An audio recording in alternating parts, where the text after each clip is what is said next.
Zaplnené Skandinávium, Tomisalo prišiel do brány, na druhej strane Jan Lašák. Švédi ako prví budú zakončovať.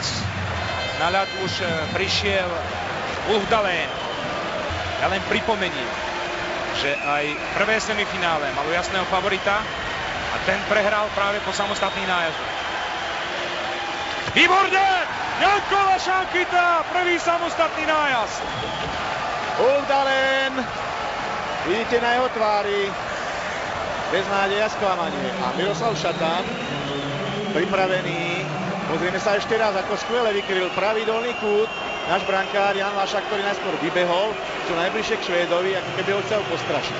Tu je Miroslav Šatan, kapitán Slovenska, vyrovnal na 2-2. Proti nemu Salo. Miro Šatan nedal. Chcel podstreliť švédskeho brankára Tomiho Sala, ale nevyšlo mu to, nevadí.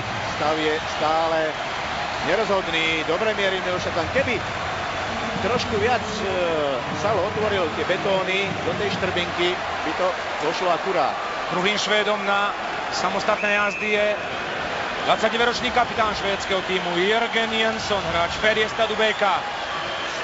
Výborne! Tentokrát ľavý betón slovenského brankára zatiaľ nie je prekonaný.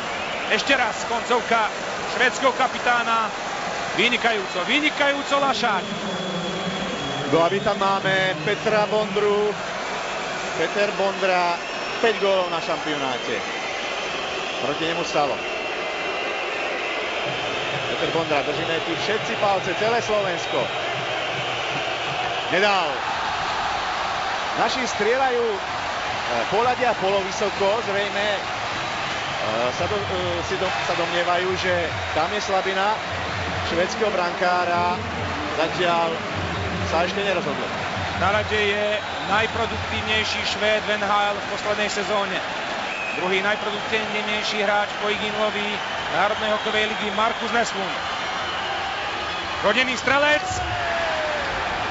Teraz Jan Lašák vynikajúco, už som vykrikol za vás. Vystihol kľúčku Markusa Näslunda. Stále sme nedostali gól a máme teraz navrch, pretože môžeme ho dať. Zsigmund Pálffy bude tretím slovenským chlapcom z tej našej Janošikovskej družiny, ktorý pôjde na samostatný nájazd. Ale by sa patrilo, aby niekto dal gól. A Zsigmund ho zatiaľ na šampionáte nedal. Dal teraz! Gól! Žigo, si najlepší!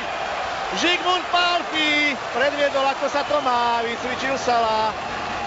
Šum hore, áno, do pravého vinkla, takže tam je možno slabina švédskeho brankára, ktorú odhalil teraz náš Zsigmund Pálffy. Vedieme 1-0. Hardy Nilsson posiela na štvrtú sériu obrancu Magnusa Johanssona. Lašák! Fantastický! Jano chytil aj štvrtý nájazd. Teraz, ak dáme gól, postúpime do finále majstrovstiev sveta. Ešte raz. Teraz alebo niekde Richard Lindner. Náš najproduktívnejší obranca. A rozbieha sa trenčiansky rodák. Liško, nech ti to vyjde. Dáva gól! Sme vo finále! Rusko, Slovensko. Sobota 11. mája 2002 o 19. hodine. Priamy prenos STV. Už teraz pozývam všetkých obrazovkám. Kupujte nové televízory, objednávajte miesta v hostincoch, krčmách, kaviarniach, u svojich priateľov. Všetko bude pri televízoroch. Slovensko vyhráva a posiela Švédov do boja o tretie miesto.